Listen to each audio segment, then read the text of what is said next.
Welcome to Corner Booth. I am here with Eva Orner and Kimberley Hassett. You are the director and you're the producer and the editor. And the film we're talking about, right, is Bikram Yogi Guru Predator. So you guys ready? Do you trust me? Do you have a choice? Bikram considers himself to be above the law. Today, you are not old, educated, wise, experienced enough to understand who I am. It's very compelling, the stories that you told, the women that were telling their stories, along with another woman that still believes and doesn't actually think he did anything wrong necessarily, or still believes in it and is still rooting for him to come back. It's like you're just like, oh my God, right? But this is Patrice, and I love her for her honesty, and I'm so respectful and grateful she agreed to talk with me. And when I first contacted her, she was pretty tough on me. Her first question was, do you do Bikram yoga? Have you done teacher training? And I was like, no, I've done a couple of classes. But she was actually, I think she's great, and I think she's in a tricky position because she acknowledges that he has done some things. She says the women may have or may not have made some bad choices. She respects the women, I think, for their courage. It's a little uncomfortable, but she still believes in the magic of it all, and I think she's still caught up in the heydays. I think a lot of people hide behind not telling the truth, and I applaud honesty, so I'm a bit of a fan of hers. I think she's a good person. The main thing to me, and why I agreed to speak with you, Eva, is because this yoga is magical.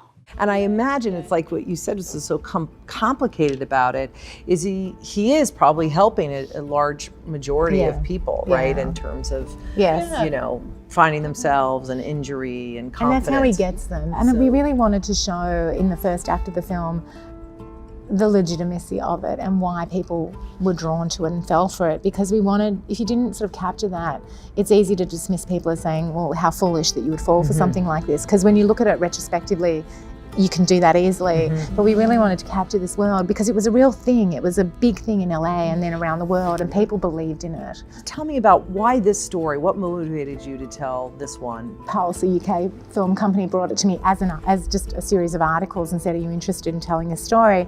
And it kind of was just as Me Too was just happening. I knew it would come out in a couple of years, and I thought this is interesting because it's a pre-Me Too story and it'll be told in a post-Me Too world. The most important part about it is it's about the bravery and the courage of women to come out in a time when the world wasn't nearly as receptive. I went to one of the senior staffers and said, Bikram asked me if I would be with him. And he didn't look shocked at all. This was a very different environment. I mean, it's still not easy to do that now. Especially Nick, the one that started it all off. That was amazing to me, but to do that then was so courageous. And the thing is, several years later, what have they got out of it?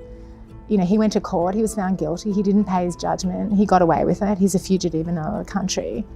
And a handful of women settled for small amounts of money. And does he pay those settlements? Because I noticed he didn't pay the big one. He's paid for relatively small settlements.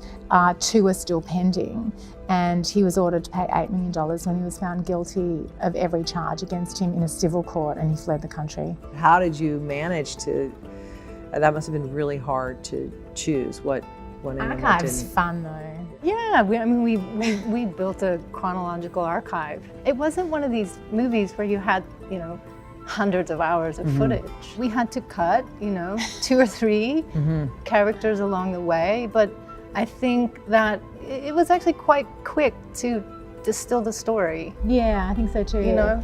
A documentary filmmaker is nothing without an amazing editor. Where are we in getting justice served with him? The DAs have a reluctance to go after powerful men because they're difficult in sex abuse cases, because they're difficult to win, they're high profile. Nobody wants another OJ situation. Right. It's easy to just walk away quietly, but in a post-Me Too world, I think as women we need to say not good enough, men need to say the same thing, and they need to go after him criminally and ultimately try to get him here, extradite him here. He's an American citizen. I live in Los Angeles, and I noticed the Bikram is very hard to find. There's it's only, now I think, hot there's yoga. like 5 of them left in LA. Really? Yeah. There used Los to be a Angeles? lot. Yeah. Wow. Yeah. The names have changed. It's the same 26 principle. It's just that they've gotten rid of the Bikram branding. We needed to actually have some evolution.